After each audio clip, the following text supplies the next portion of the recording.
नमस्कार. मालिकेचा आजचा भाग खूपच जबरदस्त असा आपल्याला पाहायला मिळणार आहे. इकडे लीला पण विचार करत आहे की एजेंबरोबर डेटवर जाण्याचा आणि त्याच वेळेस ईश्वरूने सांगितल्यामुळं एजे लीलाला घेऊन डेटवरती जाणार आहेत, लॉंग ड्राईव्हवरती जाणार आहेत.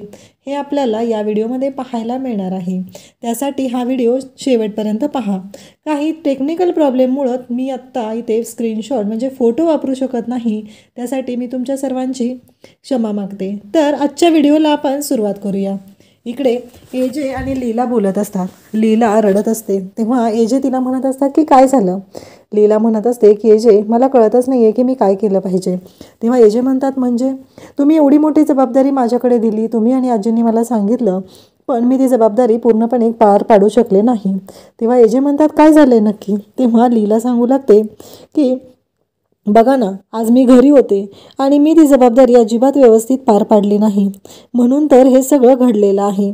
तेव्हा एजे म्हणतात म्हणजे काय म्हणायचं आहे तुला. तेव्हा इकडे लीला सांगत असते बघितलं ना एजे, तुम्हाला मी सांगत होते मला नाही झेपणार हे सगळं, मी ह्या चाव्या नाही सांभाळू शकत. अहो ते सोनं वगैरे सगळं म्हणजे किती आहे ते, आणि आमच्या घरी कसं आहे कोणी चोर घुसला वगैरे तर तो काय नेऊ शकतो, हार्डली फ्रीज आणि टी व्ही घेऊन जाऊ शकेल. परंतु बघितलं ना हे सगळं काय झालेलं आहे. तेव्हा एजे म्हणतात हे बघ लीला, कसं आहे माहिती आहे का, तू व्यवस्थितपणे सांभाळू शकलेली आहे. तुला माहिती आहे का आज तुझ्यामुळंच आपल्या घरातलं हे जी संपत्ती आहे ती वाचलेली आहे, असं एजे लीलाला सांगत असतात. लीला म्हणत असते म्हणजे. तेव्हा एजे म्हणतात हे बघितलंस का लीला, प्रत्येक वेळेस तुला सगळ्यांशी व्यवस्थित हँडल करता येतं प्रत्येकाला. ऑफिसमधला पण एवढा मोठा फ्रॉड तू समोर आणला, आज पण हे सोनं ही प्रॉपर्टी तू वाचवलेली आहे.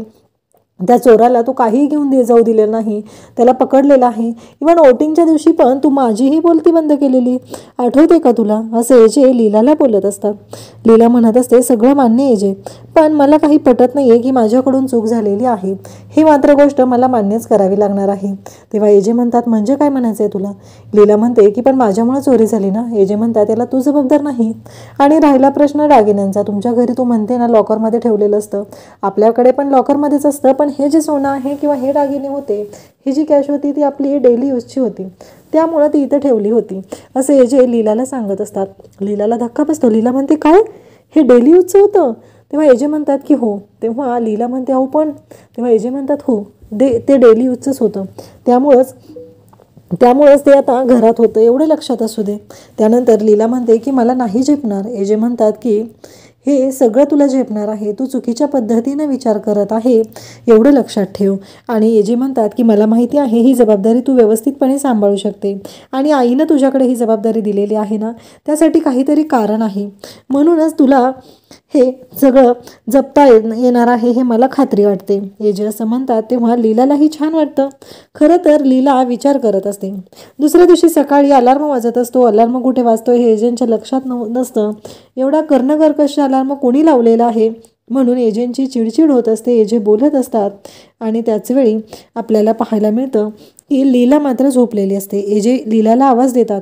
सकाळ सकाळ एजे चिडलेले असतात आणि लीलाला कळतच नसतं की आपल्याकडनं चूक काय झालेली आहे, म्हणून लीला घाबरलेली असते. एजे म्हणतात की तो अलार्म कधीपासून वाजतोय, तुला बंद करायचं कळत नाही आहे का. लीला म्हणते की कसं आहे आमच्या घरी ना अलार्मची एवढी सवय नव्हती, पण इथे मला आता रोज उठायला लागतं ना, तिथे पाणी भरायसाठी आम्ही लावायचो आणि मग त्यामुळं हा असा. तेव्हा एजे म्हणतात सकाळी ना कसा लावला पाहिजे अलार्म, कशी रिंगटोन पाहिजे.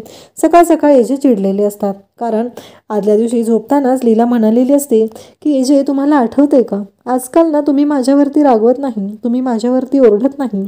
तेव्हा एजे आता लीलावरती चांगलेच रागवलेले असतात, चांगलेच ओरडलेले असतात, आणि लीलाला आता जाणीव झालेली असते.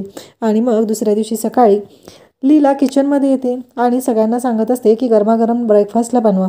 सगळेजण म्हणत असतात की आज कॉर्नफ्लेक्स आहे. तेव्हा लीला म्हणत असते की काय कॉर्नफ्लेक्स, पण हे कुणी सांगितलेलं आहे, ते कॉर्नफ्लेक्स वगैरे काही चालणार नाही आहे, गरमागरम पोहे बनवा आणि तेही जास्त शेंगदाणे आणि जास्त ओलं खोबरं घातलेले बनवा, असं लीला ओरडून सांगत असते.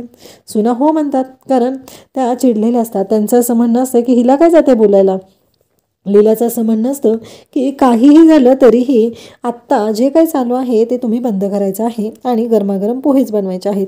लीला पुन्हा तिथे कानात हेडफोन घालते आणि बसलेली असते आणि म्हणते की माझा ज्यूस, कारण ती मोबाईलमध्ये पाहत असते. ब्रेकफास्ट वेळेवर झाला पाहिजे, आता ज्यूसचा टाईम आहे, वेळेवर उठलं पाहिजे, हे सगळं लीलाचं सुरू असतं. तेव्हा सुना तिच्यासाठी ज्यूस आणून देतात. इकडे दुर्गाला मात्र राग आलेला असतो. दुर्गा म्हणत असते की हिचं काय चाललेलं आहे, ही फक्त बसून ऑर्डर सोडत आहे आणि आपल्याकडून सगळ्या गोष्टी करून घेत आहे, असं दुर्गाचं म्हणणं असतं. दुर्गाला मात्र रागच येत असतो. दुर्गा म्हणत असते की काही झालं तरी हिच्या म्हणण्याप्रमाणे सगळ्या गोष्टी होणार नाहीत, कारण ही ज्या पद्धतीनं बोलत आहे, ज्या पद्धतीनं वागत आहे, ती गोष्ट मला काही पटत नाही, असं दुर्गालाही वाटत असतं. परंतु लीला मात्र ऐकायलाच तयार नसते. लीलाचं म्हणणं असतं की सगळ्या गोष्टी वेळच्या वेळी झाल्या पाहिजेत आणि ती पाहत असते आणि पोहे बनवायला सांगते. तेवढ्यात एजे तिथे येतात. एजे आलेले पाहून आता सगळेजण एजंटकडे जात असतात, एजंटना विचारत असतात आणि मग दुर्गा त्यांच्यासाठी कॉर्नफ्लेक्स आणि दूध आणून देते. तेव्हा लीला लगेच म्हणते, हे काय आहे, मी गरमागरम पोहे बनवायला सांगितले होते ना. दुर्गा म्हणते पोहे अजून तयार नाही आहेत आणि हे कॉर्नफ्लेक्स. एजे म्हणतात की ठीक आहे, मी कॉर्नफ्लेक्सच खाईल. तेवढ्यात आजी येतात आणि आजी म्हणतात की काय आज कॉर्नफ्लेक्स आहेत. तेव्हा सगळ्या सुना सांगतात की हो, आज कॉर्नफ्लेक्स आहे. आणि हे ऐकल्यानंतर सगळेजण तिथं पाहत असतात. एजेंना कॉर्नफ्लेक्स खूप आवडतात. आता लीलाला कळलेलं असतं. लीलाला धक्का बसतो. त्यानंतर एजेंना कॉल येतो आणि एजे निघालेले असतात. सगळेजण पाहत असतात. इकडे सुनांना मात्र खूप आनंद झालेला असतो. एजे म्हणत असते की बॅग, तेव्हा एजेंना लीला म्हणत असते की बॅग, तेव्हा एजे म्हणतात की नाही. आणि त्याचबरोबर इकडे पाहायला मिळतं की हे सगळं जे चालू असतं त्याच वेळी लीला पाहत असते. लीला डिस्टर्ब झालेली असते, कारण एजंटनी तिला बाय म्हणलेलं नसतं. या गोष्टीचं लीलाला वाईट वाटत असतं. लीलाचं असं म्हणणं असतं की मला हे जे बाय का म्हणालेले नाहीत, नक्की काय प्रॉब्लेम आहे, एवढंच लीलाच्या डोक्यात सुरू असतं. त्याचबरोबर इकडे त्या सुना येऊन टोमणे मारू लागतात. बघितलं ना, एजंटना पोहे नकोच होते. आणि कसं आहे माहिती आहे का, आता अन्न वाया जाता कामा नये. ते बनवलेले पोहे कोण खाणार. नाही, मला वाटतं की लीलाई तुम्हालाच खावे लागतील ते. आणि बघितलं का, आज एजे जाताना बाय पण म्हणाले नाही आहेत लीलाई तुम्हाला, असं म्हणत ह्या सगळ्याजणी चिडवू लागतात. आणि त्या म्हणत असतात की बघितलं ना, तुम्हाला कोणी तिथे किंमतही दिली नाही, असं लीलाला चिडवत असतात. लीलाला मात्र वाईट वाटत असतं आणि मग लीला शांतच असते. मग लीला आजींच्या रूममध्ये येते. आजींच्या रूममध्ये येऊन तिची बडबड बडबड सुरू असते. ती म्हणत असते की आजी, हे योग्य आहे का, मला साधं एजे बाय पण म्हणाले नाहीत आणि मला कळतच नाही आहे. लीला म्हणते की मला कळतच नाही आहे आणि तुम्ही पण मला इग्नोर करताय आजी, असं लीलाचं म्हणणं सुरू असतं. आजी म्हणतात नाही करत इग्नोर, तू काय म्हणते मला सांग बरं सगळं. लीला म्हणते की मला कळतच नाही आहे. आजी म्हणतात की मला सांग, म्हणजे आत्ता कधी रागवलं होतं जे तुझ्यावरती अधिराम. तेव्हा लीला सांगते आजच सकाळी, तो अलार्म वाजला त्यामुळं, आणि त्यानंतर ते फुगलेलेच आहेत, असं लीला सांगत असते. आजी म्हणतात म्हणजे तेव्हा चांगलं कधी वागला होता. तेव्हा लीला सांगू लागते, आजी तुम्हाला काय सांगू, रात्री काय झालं माहिती आहे का, एजे माझ्याशी बोलत होते. मी तेव्हा म्हणलं की मला ही जबाबदारी नाही झेपणार. तेव्हा एजे मला म्हणाले की का नाही झेपणार तुला ही जबाबदारी, तुला झेपू शकते ही जबाबदारी, असं म्हणत एजे मला समजवू लागले. आणि एजे मला म्हणत होते की तू चुकीच्या पद्धतीने विचार करते. आणि मग एजेंनी खूप छान समजून सांगितलं. मग मी एजेंना एवढं पण म्हणलं की एजे तुम्हाला आठवत आहे का, आजकाल तुम्ही माझ्यावरती रागवत नाही. तेव्हा इकडे आजी म्हणते की तू असं म्हणालीस त्याला. तेव्हा लीला सांगते की हो, कारण माझ्यावरती आजकाल एजे रागवत नाही आहेत ना, म्हणून म्हणलेलं आहे.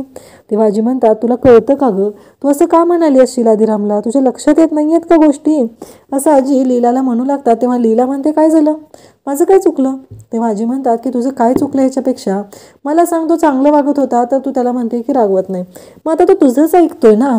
आजी मात्र थोडी वेगळ्या पद्धतीनं लीलाची समजूत घालत असतात. तिला म्हणत असतात की बघ, तो तुझंच ऐकत आहे, तुझ्याच म्हणण्याप्रमाणे करत आहे, हे सगळं बोललं जात असतं. आजी लीलाची समजूत घालतात. तेव्हा लीला म्हणते काय सांगताय आजी, खरंच. तेव्हा लीलाला खूप छान वाटतं. ती आजींना मिठी मारते आणि आजींना बोलत असते. तिथूनच निघालेली असते. आजी म्हणतात की चला, यांच्या दोघांमध्ये ही नटखट सुरू झालेली आहे, यांच्या नात्याची सुरुवात होऊ लागलेली आहे. म्हणजे अधिरामलाही लीलाबद्दल वाटत आहे, हे आजी बोलत असतात. त्यानंतर लीला रूममध्ये येते. लीला म्हणत असते की एजे काय हे, मला माहिती आहे तुम्हीही माझ्या प्रेमात पडलेले आहात, पण तुम्ही माझ्याशी नीट बोलत नाही आहेत, ही गोष्ट मात्र मी विसरू शकणार नाही हा एजे, असं लीला बोलत असते. हे लीलाला खूपच छान वाटत असतं. मग म्हणते की तुम्ही मला साडी गिफ्ट केली, पण पण आजींकडून दिली, स्वतःहून दिली नाही, असं लीला बोलत असते. त्यानंतर म्हणते की एजे, मी तुम्हाला डेटवर घेऊनच जाणार आहे. मला माहिती आहे तुम्ही पटकन रिॲक्ट होत नाही, तुम्ही बोलू शकत नाही, हे मला माहिती आहे, पण मी तुम्हाला आता डेटवर घेऊनच जाणार आहे. असा विचार इकडे लीला करत असते. तिचं म्हणणं असतं काही झालं तरी मी एजेंना डेटवर घेऊन जाणार आहे. इकडे ऑफिसमध्ये एजे आणि ईश्वर बोलत असतात. ईश्वर म्हणत असतो की तुम्ही कसं आहे असं डायरेक्टली लीला वहिनींबरोबर बोलू शकत नाही आहे ना, पण स्पेशल त्यांच्यासाठी काही करू शकत नाही आहे ना. एवढं त्यांनी काम केलेलं आहे, घरचं त्याचबरोबर ऑफिसचं. त्या दिवशी चोराला पण त्यांनी पकडून दिलेलं आहे. मग मला काय वाटतं माहिती आहे का एजे, तुम्ही काय केलं पाहिजे? तेव्हा एजे म्हणतात काय केलं पाहिजे? तुम्ही ना त्यांना घेऊन लॉंग ड्राईव्हवर जाऊ शकता ना. मग एजे म्हणतात की चालेल, एवढं तर मी करू शकतो. आणि मग लीला सर्वजण घरी असतात. लीला सुंदर अशी रेड कलरची साडी नेसून तयार असते, जी एजेंनी तिला गिफ्ट केलेली असते. आणि मग एजे आलेले असतात. ईश्वरूने तिथे बुलेट आणलेली असते. एजे आणि लीला तिथे असतात आणि एजे लीलाला म्हणतात की बुलेटवर बस. आणि एजे लीलाला घेऊन आता बुलेटवरून चाललेले आहेत लॉंग ड्राईव्हला. तेव्हा दुर्गा, सरस्वती त्याचबरोबर लक्ष्मी यांनी मात्र तोंडात बोटे घातलेले आहेत. त्यांना कळायचं बंद झालेलं आहे की हे सगळं काय आहे, हे सगळं मी काय पाहते, हा प्रश्न त्यांना पडलेला असतो. आता गाडीवरती जेव्हा एजे आणि लीला निघालेले असतात तेव्हा मात्र एजे लीलाचा हात हातात घेतात आणि तिच्या हातावरती ते किस करतात. लीला मात्र खूपच खुश झालेली असते. अशाच अपडेटसाठी चॅनलला सबस्क्राईब करा. थँक्यू.